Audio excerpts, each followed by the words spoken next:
안녕하십니까. 교육위원장 김용관입니다.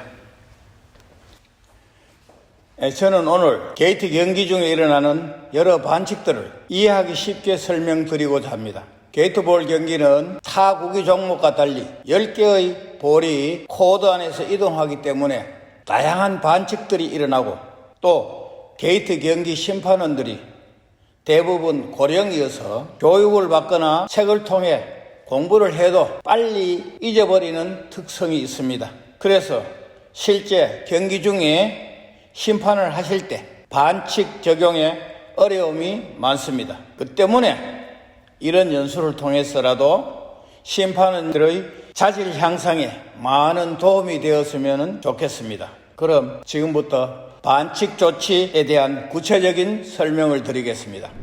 연수 교재에는 경기 중에 일어나는 반칙을 크게 6개 항목에 30여 개의 반칙이 기록되어 있어서 그 문제는 교재에 있으니 간략하게 설명을 드리고 실제 경기 중에 일어날 수 있는 반칙들을 실례를 들어 설명을 드리겠습니다.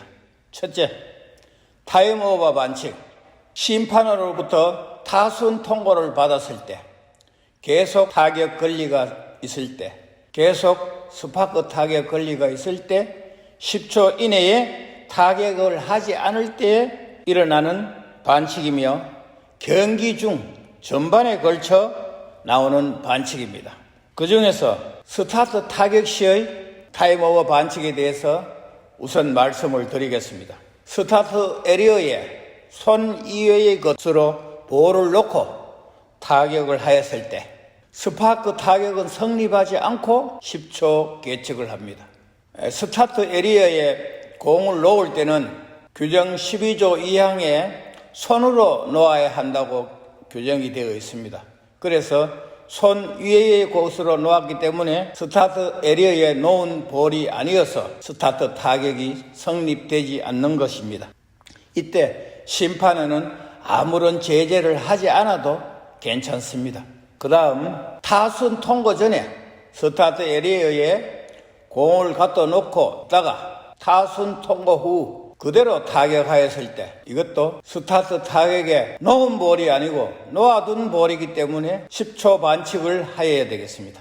그 다음 1게이트를 통과하지 않는 타구를 들고 손으로 놓았을 때 자구로 바꾸어 놓는 시간 10초 계측을 하여야 되겠습니다. 스타트 에리어에 손으로 놓은 뒤 다시 집어 다른 곳으로 옮겨 놓고 스타트 타격을 할 경우 10초 계측을 합니다.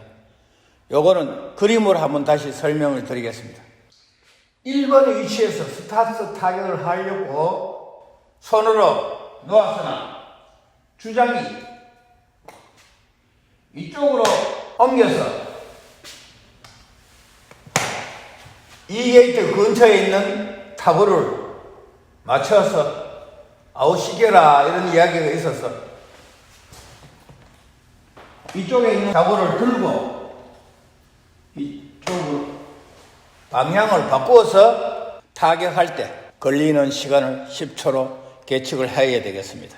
10초 계측은 심판원의 계측이 최종 계측인 것을 염두에 두시기 바랍니다. 그 다음은 경기 중 전반에 일어나는 타임오버 반칙에 대해서 설명을 드리겠습니다. 교체하여 물러날 경기자의 타순 통고가 있었을 때 교체하여 출장할 선수가 타순 번호를 입지 않았을 때 그 번호를 착용하는 시간 또 물러날 경기자에게 다시 플레이를 하게 할 때 그때 걸리는 시간을 10초 계측으로 하여야 되겠습니다. 결혼이 생겼음에도 감독이나 주장이 결혼을 심판에게 신고하지 않았을 경우 10초 계측을 합니다.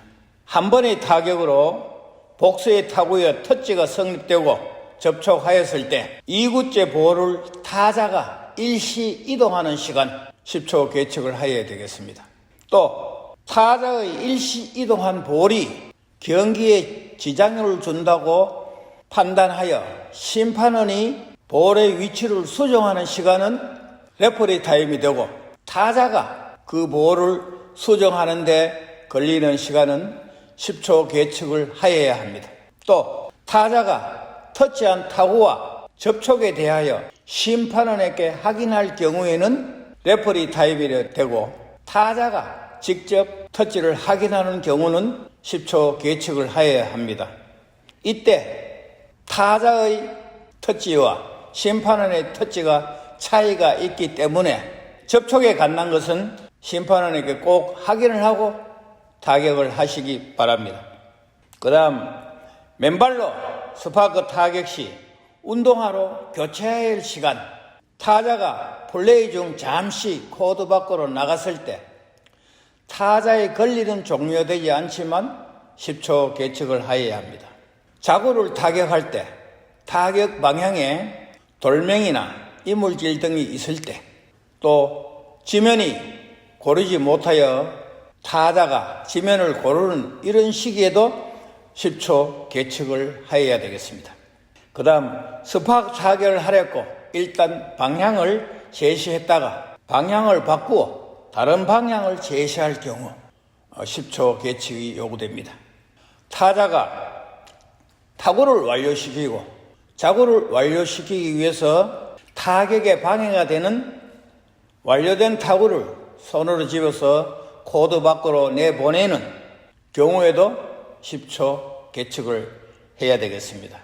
게이트에 정지해 있는 자구를 타격 시 스틱의 페이스가 게이트만 맞고 자구가 무효한 이동을 하였습니다. 이때 자구를 이동 전 위치로 되돌리는 시간, 되돌리고 와서 타격을 할 때 10초 계측을 해야 되겠습니다. 세트를 다시 하려고 자구에서 발을 떼고 타구를 짚다가 자구를 이동시켰습니다. 이때 자구를 이동 전 위치로 돌려놓고 다시 세트할 때에 걸리는 시간도 10초 계측으로 하여야 되겠습니다. 그 다음, 큰 두 번째로 타격 위반의 행위에는 14가지의 유형이 있습니다. 그 중에서 1번부터 10번까지는 타격 위반으로 처리를 하시고 11번부터 14번까지는 타격 위반 중 스파크 타격에 관련된 행위이므로 자구는 9번 처리를 해야 되겠습니다. 지금 스틱에 대해서 간단히 설명을 드리고 다음 진행을 하겠습니다. 스틱은 보통 보면은 이 전체를 스틱이라고 합니다. 그래서 이 부분은 스틱의 헤드 부분, 이 부분은 스틱의 사프트라고 우리는 얘기합니다. 헤드 부분에도 페이스 부분과 사이드 페이스 부분이 있습니다. 그래서 스틱 외에 공이 터치하는 경우가 많이 있다고 앞으로 이런 용어가 많이 나오기 때문에 간단히 설명을 드렸습니다. 그 예로는 첫째로 밀어치기, 스틱의 페이스를 자구에 접촉시킨 상태로 밀어내는 타법입니다. 두 번째는 두 번 치기, 스윙 중에 페이스를 자구에 2회 이상 닦는 타법입니다. 세 번째, 스틱의 페이스 외에 다른 것으로 자구를 칠 때. 그 다음 네 번째로 스틱을 발로 차서 자구를 친 경우. 다섯 번째, 스틱을 손으로 쳐서 자구를 친 경우. 여섯 번째, 스틱의 헤드에 손이 닿은 채 자구를 친 경우. 일곱 번째, 터치 후 스파크 타격의 권리 발생 전 자구를 친 경우. 여덟 번째, 스파크 타격 성립 후 이너필드의 모든 볼이 정지하기 전에 자구를 친 경우. 아홉 번째, 정지하고 있는 타구에 스틱이 닿은 경우. 열 번째, 스타트 타격할 때 자구를 필드의 스타트 에리어 밖에 놓고 친 경우. 이 문제는 설명을 다시 드리겠습니다. 1번부터 4번까지의 공이 놓여 있습니다. 스타트 에리어에 잘 놓은 공은 1번과 3번이 되겠습니다. 그러나 2번은 인너필드 안에서 세트한 것이고 4번도 프리존에서 세트하기 때문에 2번과 4번을 위치해서 타격을 하면은 타격의 위반이 되겠습니다. 이때 자구는 포드에서 드러내야 되겠습니다. 11번째, 스파크 타격 걸리 발생 후 스파크 타격을 하지 않고 자구를 친 경우입니다. 타격과 스파크 타격은 스파크 타격을 우선으로 하기 때문에 반칙이 되겠습니다. 12번째, 스파크 타격 성립 후 스파크 타격 행위가 끝나기 전 자구를 친 경우, 여기서 8번과 12번이 비슷한 내용인 것 같습니다. 8번은 스파크 타격 성립 후 이너필드의 모든 볼이 정지하기 전에 자구를 친 경우, 12번도 스파크 타격 성립 후 스파크 타격의 행위가 끝나기 전에 자구를 친 경우, 다 같이 자구를 쳤지만 내용이 조금을 다릅니다. 8번은 타격된 자구나 타구가 아직 굴러가고 있다는 뜻입니다. 12번은 스파크 타격의 행위가 끝나기 전에 자구에서 아직 발이 떨어지지 않았다는 겁니다. 그때 스틱의 페이스나 사이드 페이스가 자구에 닿은 것을 말합니다. 그래서 8번은 타격 위반으로 타자만 나가면 되지만 12번은 자구를 아웃볼 조치를 하겠습니다. 여기서 스파크 타격에 대한 설명을 간단히 드리겠습니다. 방금 나온 스파크 타격 걸리 발생 전이라는 것은 타자가 타격을 한 볼이 이너필드에 아직 굴러가고 있는 상태를 말하고, 스파크 타격 걸리 후라는 것은 굴러가는 모든 볼이 이너필드에서 정지한 상태를 말합니다. 그 다음에 스파크 타격의 성립이라는 것은 세 가지 조건을 충족시켜야 되겠습니다. 첫째로 자구와 타구의 거리가 10cm 이상 떨어졌을 때, 두 번째로는 아웃볼 되었을 때, 세 번째 완료가 되었을 때, 요 세 가지 조건이 충족되어야 스파크 타격이 성립되었다고 합니다. 그러면 스파크 타격의 행위의 종료라는 것은 간단히 설명을 드리겠습니다.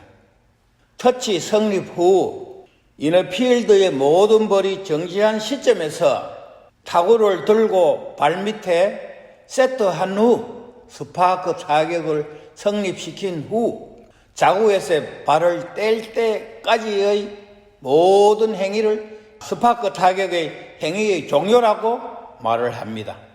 이때도 이너필드에 있는 모든 볼들이 정지를 한 후에야 가능합니다. 그 다음 13번째, 이동 중인 타구에 스틱이 닿은 경우. 14번째, 두 번 치기를 제외하고 이동 중인 자구에 스틱이 닿은 경우. 아까 설명드렸지만 사이드 패스에도 닿을 수 있고 샤프트에도 닿을 수 있습니다. 그 예로는 타격한 자구가 튀어 스윙 중에 스틱의 페이스 외에 다른 부분에 닿은 경우를 말씀드리는 겁니다. 14번까지는 교재에 나오는 내용입니다. 그 다음은 경기 중에서 자주 일어나는 내용에 대해서 말씀을 드리겠습니다. 스타트 타격 시 스타트 에리어에 손으로 놓은 자구를 스틱의 페이스 이외에 닿은 경우 타격 위반이 되겠습니다. 손으로 놓은 자구에 스틱의 페이스로 다시 놓는 경우는 타격 종료가 되겠습니다. 이때 자구는 필드에서 드러냅니다. 그 다음 스윙 종료 후 타자의 정지에 있는 스틱에 타격한 자구가 반전하여 닿은 경우, 이때도 타격 위반이 되겠습니다. 터치한 타구에 스틱이 닿은 경우, 이것도 타격 위반이 되겠습니다. 다음 터치한 타구를 집은 후 그 타구가 손에서 떨어져 타자의 발에 맞은 경우, 또 스틱에 닿은 경우, 이럴 때는 촉구 위반이 아닙니다. 타구는 스파크 타격이 허용된 볼이기 때문에 반칙이 되지 않습니다. 그 다음 이 게이트를 통과한 자구를 잊고 다시 통과했다고 자구를 친 경우, 이때 심판은 재빨리 타격 종료라는 신호를 하고 타격을 못하도록 막아주시면 좋겠는데, 그러지 못할 경우에 자구를 터치해가 타구를 맞추면 자구와 타구가 다시 이동 전 위치로 돌리기 때문에 그때 시간이 많이 소요가 됩니다. 이런 것을 막기 위해서 타격 종료를 재빨리 심판원이 불러주시면 되겠습니다. 그 다음에 타격 순서가 3번인데 4번 타자가 타격한 경우 이거는 무효 플레이로 다시 3번 타자를 타격을 할 수 있도록 타선 통고를 하면 되겠습니다. 이때도 10초 계측이 가능합니다. 자, 그 다음에 타구장 볼이 와서 이동 중인 자구나 타구를 맞췄을 때 심판은 다시 한번 타격 기회를 주셔야 되겠습니다. 또 볼이 퇴장하는 경기자에 닿으면 촉구한 위치에 그 볼을 두면 되겠고요. 볼이 심판원에 맞아서 그 볼이 아웃되면 아웃볼 처리, 심판원에 맞아서 통과되면 인정, 심판원에 맞아서 이동하면 이동 후 정지한 위치에 볼을 두면 되겠습니다. 즉 심판원은 코드 안에 있는 시설물과 같다고 생각하시면 되겠습니다. 자주 일어나는 예입니다만 심판원이 아웃될 볼을 이너필드에서 정지시켰을 때 이때는 아웃볼 조치를 합니다. 자, 큰 세 번째로 2번 터치 반칙을 말씀드리겠습니다.